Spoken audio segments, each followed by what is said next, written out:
Final bye bye बोलने का time आ गया अपनी माफिया स्कॉर्पियो एन को, क्योंकि लास्ट टाइम हम इसको बस देख रहे हैं। अब इसके बाद सीधा हमें ये अब ईरान में जाके मिलेगी और वहीं की सड़कों पे हम इसे चलाएंगे। गाड़ी भाई यहीं पे छोड़ के जानी है, भैया ने ड्राइवर मंगवा लिया। कहाँ जाएगी गाड़ी भैया? ये अपने पार्किंग में। पार्किंग में? वो लॉजिस्टिक का ही पार्किंग है? नहीं फिर प्राइवेट पार्किंग है तो सेफ रहेगी ना पूरी, कोई दिक्कत नहीं। और भैया कह रहे हैं अगर आप भी रुकना चाहो तो 5 तारीख तक रुकना पड़ेगा। भाई हम रुक नहीं सकते, हमारी ऑलरेडी फ्लाइट बुक है आज दिल्ली की भी और फिर आगे दिल्ली से दुबई की भी, तो इसलिए अब हम करवा के जा रहे हैं। मेनली भैया ने यहाँ पे वीजा की कॉपी लिया, कलर हमारी ईरान की, फ्लाइट टिकट लिया है दिल्ली से दुबई की, और दुबई से हम फेरी में जाएंगे तो उसका कोई प्रूफ नहीं है, वो वहीं पे जाके बुकिंग होगी।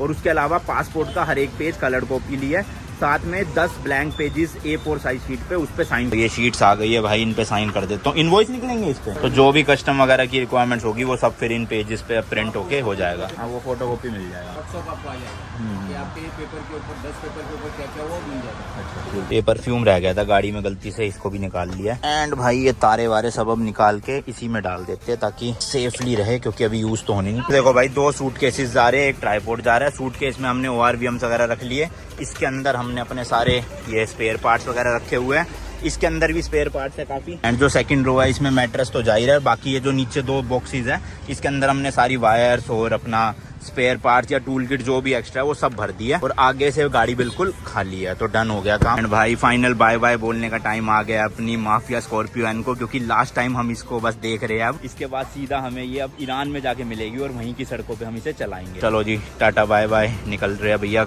उनका कोई ड्राइवर आ रहा है जो लेकर जा रहा है, तो हम इस एरिया में कहीं पे गाड़ी को छोड़ रहे हैं। अब इसके बाद जो है वो भैया की जिम्मेदारी है पूरी, क्या है क्या नहीं। अभी भाई ओरिजिनल कारनेट जो है वो भैया के पास ही है और गाड़ी की चाबी भी भैया के पास है, तो हमने इनसे बात कर ली है।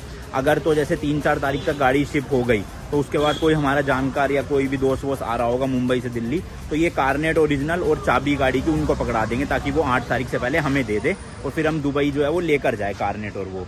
बाकी अगर नहीं आ पाते तो फिर क्या होगा, ये ईरान ही पहुंचा देंगे। ईरान में जो हमारा एजेंट होगा वही हमें सीधा दे देगा कारनेट भी और गाड़ी की चाबी भी। बाकी हम चाबी दोनों कैरी करेंगे, एक पांडे की जेब में रहा करेगी, एक मेरी जेब में, ताकि कोई दिक्कत ना हो। पैकेजिंग अच्छे से करवा देना पूरी, ठीक है ना? आपको हर एक चीज का फोटो मिलेगा। ठीक है, फोटो नहीं चाहिए, आप सही से करवा देना बस। यहाँ से अभी कैब कर लिया है, अभी भाई के उसमें रूम पे ही जा रहे हैं, क्योंकि फ्लाइट के लिए तो शाम को 6-7 बजे निकलेंगे। अभी इतनी जल्दी करके क्या करना, 2 बजे है दोपहर के, तो आराम से 3-4 घंटे रेस्ट मारेंगे वहाँ पे, फिर अपना दिल्ली वापस। मतलब भाई 8-9 दिन में याद आने लग गई घर की। मैं सोच रहा हूँ वहाँ 110 दिन में क्या हालत होगी। बट एक संतुष्टि है कि भाई फाइनली गाड़ी का काम हो गया और गाड़ी जा रही है अब। हालांकि शिप पे नहीं चढ़ी है, बट हमारे हाथों से तो जा ही रही है ना भाई, हमारी टेंशन खत्म। अब जो है वो आगे संभाल लेंगे। हम 8-9 दिन से यही मुंबई में पड़े हुए थे इसके चक्कर में, और आज फाइनली हो ही रहा है काम। भाई अपनी कैब नहीं आई, लेकिन उनके ड्राइवर आ गए तो लेकर जा रहे हैं गाड़ी को। सही सलामत हमारी गाड़ी पहुंच जाए बस ईरान, यही दुआ है। आज भाई 1 तारीख है और हमें ये गाड़ी लगभग 12 या 13 तारीख को मिलेगी ईरान में।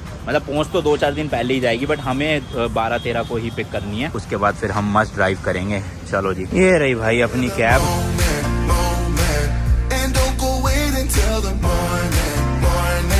गर्मी हो रही है भाई खतरनाक वाली। आ गए हैं रूम के यहाँ पर, थोड़ी देर AC वेसी चला के रेस्ट मारते हैं। कुछ 1-2 वेब सीरीज वगैरह भी डाउनलोड कर लूंगा फ्लाइट में देखने के लिए। वैसे तो 1.5-2 घंटे की फ्लाइट है, ज्यादा देर की नहीं है, बट ठीक है 3-4 एपिसोड भी हो जाएंगे तो क्या दिक्कत है ना। Later that same evening. चलो जी फाइनल पैकेजिंग अपनी स्टार्ट कर दी हमने निकलने के लिए। मस्त 1-1.5 घंटा रेस्ट कर लिए AC में बैठ के, अब निकलेंगे ठंडे ठंडे में। मेरा बैग तो भरे पड़े हैं, इसी के बैग में डालना पड़ रहा है सब कुछ। वेरी गुड, अच्छा काम किया बड़ा बैग लाके, वेल डन। ऐसे सूटकेस का सही होता है भाई, रेड के ले जो कहीं भी। पहले जब मैं इंटरनेशनल जाया करता था तो मैं ऐसे बैग पैक ही ले जाता था पीछे बड़ा सा, तो वो कंधों पे ना बड़ा बोझ पाता था। चलो भाई आपको भी ना ज्यादा वेट नहीं करवाता, यहीं पे बता देता हूँ गुड न्यूज क्या है। घर जाके तो मतलब और टाइम लग जाएगा ना। तो भाई गुड न्यूज अपनी ये है कि फाइनली जो अपनी स्कॉर्पियो एन या माफिया स्कॉर्पियो एन है वो निकल चुकी है भाई मुंबई से। जी हाँ, शिप पे भी चढ़ चुकी है, एंड साथ ही साथ शिप भी जो है वो मुंबई से निकल चुकी है। मौजा ही मौजा, अब हमें ईरान में जाके अपनी गाड़ी मिल जाएगी। कब निकली, कौन से शिप से निकली, कब पहुंचेगी, वो सब डिटेल नहीं बताएंगे, वो सीक्रेट है। बट ये है कि 8 से 10 दिन में हम ईरान में होंगे भाई। आप ये व्लॉग 12 को देख रहे हो तो लगभग 12-13 से आप 8-10 दिन लगा लो, गाड़ी मिल जाएगी फिर। अच्छा आपको मैं बताना चाहता हूँ भाई कि 24 तारीख को हमने ना गाड़ी दे दी थी वहां पे, बट 24 तारीख से आज 10-11 तारीख हो चुकी है। इतना डिले क्यों हुआ है? सारी प्रॉब्लम थी भाई कारनेट से रिलेटेड। मैंने आपके साथ पहले भी शेयर किया था। जब भी आप गाड़ी का कारनेट बनवाते हो, देखो आप अपनी इंडिया गाड़ी कहीं भी ले जाना चाहते हो ना, या वहां की सड़कों पे चलाना चाहते हो तो उसके लिए आपको एक डॉक्यूमेंट बनवाना पड़ता है जिसका नाम है कार्नेट दी पैसे या कार्नेट आप बोल सकते हो, जिसकी एक मैंने इंडिविजुअल वीडियो बना रखी है कैसे अप्लाई करना है, कैसे फीस क्या है, वो सब आप चेकआउट कर लेना चैनल पे। शायद से 4था या 5वां एपिसोड है। तो होता क्या है ना, जब आप कार्नेट अप्लाई करते हो या जो एजेंसी इंडिया में कार्नेट इशू करती है वो ना आपसे एक लिस्ट मांगती है कि आप अपनी गाड़ी में क्या क्या स्पेयर पार्ट, क्या क्या टूल्स या फिर क्या क्या लगेज का सामान ले जा रहे हो। वो सारा ना कार्नेट के टाइम पे ही डिक्लेयर करना पड़ता है ताकि ना उस टाइम पे ही वो आपको जब कार्नेट भेजे ना तो एक लेटर देते हैं अपने लेटर हेड पे छाप के कि ये सामान गाड़ी के साथ जा रहा है, अप्रूव्ड है। तो इससे क्या होता है, जब भी गाड़ी कस्टम क्लियरेंस के लिए जाती है ना तो वो कार्नेट के बेसिस पे ना सारा का सारा सामान आपका शिप में भेज देंगे। बट हमारे साथ गलत सीन क्या हुआ, हमने कार्नेट बनवा लिया था पहले ही और उस कार्नेट में ना हमने सिर्फ 8 से 10 चीजें ही डिक्लेयर करी थी और उसके अलावा भी हमने बहुत सामान रख लिया, जैसे कि मैट्रेस बनवाया था मैंने गाड़ी का, पीछे स्टोरेज बॉक्स बनवाया था, बीच की सीट में स्टोरेज बॉक्स था, ऊपर का रैक था, आगे की लाइट्स थी। तो ये सब कुछ कार्नेट में डिक्लेयर नहीं हो रखा था जिसकी वजह से भाई हमारी गाड़ी 10 से 15 दिन कस्टम में ही फंसी रही, क्योंकि देखो भाई कार्नेट में डिक्लेयर करा नहीं था। अब ये सारा सामान एज अ लगेज जा रहा था अलग से, जिसके लिए हमने 24-25 हजार रुपए एक्स्ट्रा भी पे करे भाई। तो पैसे तो लगे ही लगे, बट इन सामान को क्लियरेंस के लिए भाई 10 से 15 दिन लग गए, जबकि अपनी जो कार्नेट वाला सामान था ना जो उसमें डिक्लेयर था वो भाई कस्टम ऑफिसर्स ने एक ही दिन में वो कर दिया कि हाँ जा सकता है। लेकिन ये लगेज वाला सामान 15 दिन लग गए। और फिर एक फाइनल स्टेप होता है लियो करके, LEO। ये एक तरह का डॉक्यूमेंट होता है या फाइनल डॉक्यूमेंट होता है जिसके बाद आप अपनी गाड़ी को कंटेनर में डाल के शिप पे चढ़ा सकते हो।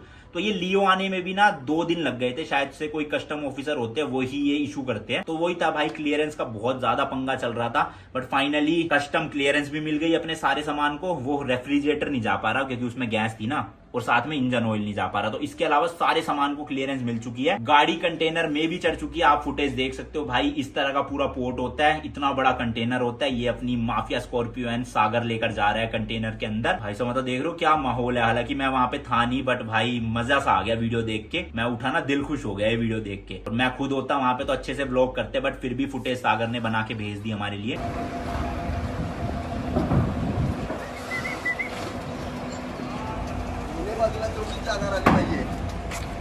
थोड़ा लेफ्ट में, थोड़ा लेफ्ट।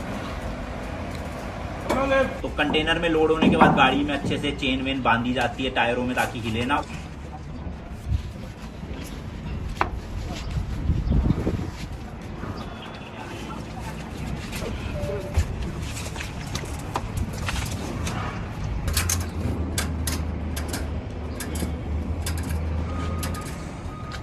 उसके बाद फिर कंटेनर के दोनों दरवाजों को बंद कर दिया जाता है, बहुत भाई बल्कि से और ह्यूज से दरवाजे हैं।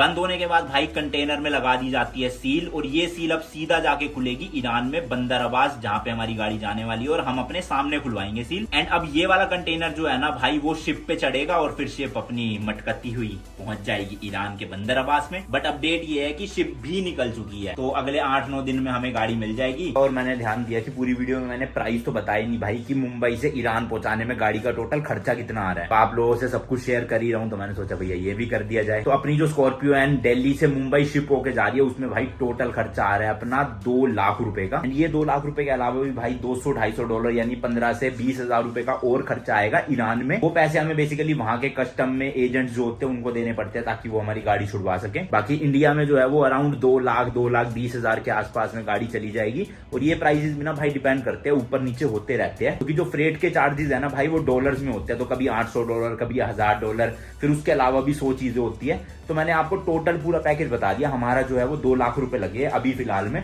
और फ्यूचर में आपका हो सकता है 1,80,000 में भी हो जाए और हो सकता है 2.5 लाख में भी हो। डिपेंड करता है प्राइजेस ऊपर नीचे और डॉलर के रेट पे। और जो ईरान का सीन होगा, कैसे हम वहां पे गाड़ी छुड़वाएंगे, क्या क्या प्रोसीजर है, वो आपको ईरान वाली वीडियो में ही मिलेगा देखने को। इसलिए सब्सक्राइब करके भैया चैनल पे बने रहो। 100-110 वीडियोस अब शुरू हो रही है। अभी तक तो हम इंडिया में ही थे, बहुत सारे डॉक्यूमेंट्स के आपको वीडियो दिए, बहुत सारी इन्फॉर्मेटिव वीडियोस दी। बट अब एक्चुअल में जो कल से एपिसोड शुरू हो रहे हैं ना, कल या फिर मतलब जो भी अगला व्लॉग आएगा, वो भाई रियल ट्रैवलिंग वीडियोस होगी, जिसमें हम अलग अलग देश की रोडों पे अपनी गाड़ी चलाएंगे। भाई क्रेजी मजे आने वाले। ओए होए होए। बाकी चलो यार, इस वाली वीडियो के लिए इतना ही रखते हैं। आई नो आप लोग सपोर्ट कर रहे हो और आज से ही करते भी रहोगे। मिलता हूँ जी आपसे नेक्स्ट वीडियो में। Till then good bye and as always तीखे रास्तों पर नहीं पड़ना फीका।